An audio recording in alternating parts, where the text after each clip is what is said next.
अस्सलाम वालेकुम। आज मैं आपके साथ ऐसी रेसिपी शेयर करूंगी जो कि हर मौका पर बहुत ही यूज़फुल होने वाली है और हर दावत की शान है।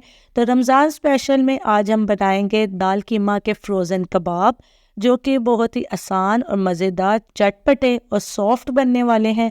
आप आसानी से इसको बनाकर पूरे 2 महीने के लिए भी सेव कर सकते हैं। ना इनका जायका चेंज होगा और ना ही इनका कलर ख़राब होगा।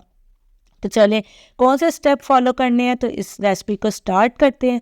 और आपने मेरी वीडियो को फुल वॉच करना है। और अगर चैनल पे नहीं है तो लाइक का बटन प्रेस कर देना, सब्सक्राइब कर देना। यहाँ मैंने आधा किलो चने की दाल लेकर धोकर 2 घंटे भिगो दिया था। साथ ही आधा किलो बड़े गोश्त का कीमा ले लिया। नमक, सुरख मिर्च, हल्दी, काली मिर्च और जो है ज़ीरा और गरम मसाला और खुश्क धनिया भरकर वो डाल दिया है। और मैंने तमाम मसालों की क्वांटिटी जो है वो नीचे मेंशन कर दी है। आप अपने हिसाब से उसको मेंटेन कर लें। अब यहाँ 2 बड़ी इलायची लेकर वो डाल देते हैं। 1 मीडियम प्याज, 3-4 सब्ज़ मिर्चें, लहसुन अदरक और का मैंने जो है पेस्ट डाल दिया है। कुछ लहसुन वैसे भी डाल दिया है। और अब यहाँ जो है 2 टेबल स्पून भरकर जो है ऑयल का डाल दूँगी। इससे क्या होगा, हमारा प्रेशर जो है वो फटने का डर नहीं रहता। और 1 गिलास पानी डालकर इसको मिक्स कर लूँगी। पानी ज़्यादा नहीं डालना क्योंकि कीमा भी अपना पानी छोड़ेगा, वरना आपकी दाल बहुत नरम हो जाएगी। और 15 मिनट के लिए इसको चढ़ा दूँगी। अब जहाँ दाल 15 मिनट के बाद पक कर तैयार हो गई है। सारा पानी देखे बहुत अच्छे से ड्राई हो गया और दाल भी आपस में जुड़ी नहीं है, खिली खिली दाल है। और ये इसी लेवल पे हमें ये दाल चाहिए कि गल भी जाए और आपस में जुड़े भी ना, वरना हमारे कबाब जो है नरम बनेंगे।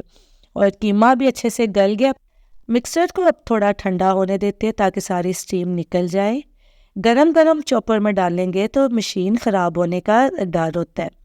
यहाँ सारी दाल को हम डाल देते हैं। दाल को चॉप करने के दौरान आप थोड़ा सा धनिया और साथ ही सब्ज़ मिर्च थोड़ी सी डाल दें। और अगर अंडा डालना चाहते हैं इस मौके पर तो इधर अंडा डाल दें। लेकिन बेस्ट यही होता है कि आप जब फ्राई करें तो तब अंडे की लेयर लगाएं, जिससे आपके कबाब जो है कभी भी टूटेंगे नहीं और बहुत अच्छी ऊपर लेयर एग की बन जाएगी, जो क्रिस्पी होगी और अंदर से सॉफ्ट होंगे। यहाँ मिक्सर अच्छे से चॉप हो गया है। आप देख रहे हैं, ना बहुत ज़्यादा पतला है ना ही बहुत ज़्यादा सख्त है। परफेक्ट मिक्सचर तैयार हुआ है।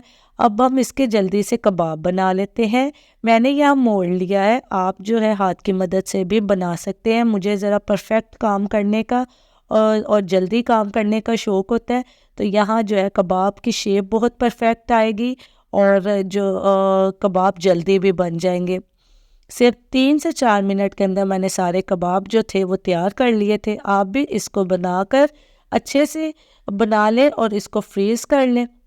और पूरा रमज़ान आराम से इसको किसी भी अफ्तारी के टाइम, किसी भी दावत के दौरान आप इनको निकालिए और फ्राई करिए। कभी भी आपके जो है इनका ना कलर ख़राब होगा और ना ही इनका टेस्ट ख़राब होगा। यहाँ तमाम कबाब बनकर तैयार हो गए हैं। और कबाब को फ्रीज़ करने का तरीका ये है कि पहले सारे कबाब को ओपन जो है किसी ट्रे में डालकर आप फ्रीज़ कर लें। जब वो जम जाए तो फिर इसको कंटेनर में डाल लें। इस तरह कभी भी आपके कबाब जुड़ेंगे नहीं और कभी भी टूटेंगे नहीं। उम्मीद है आपको ये रेसिपी अच्छी लगी होगी। आप इसको ज़रूर ट्राई करिएगा और मुझे दुआओं में याद रखिएगा। मिलते हैं अगली रेसिपी में। अपना बहुत सा ख्याल रखें। अल्लाह हाफिज़।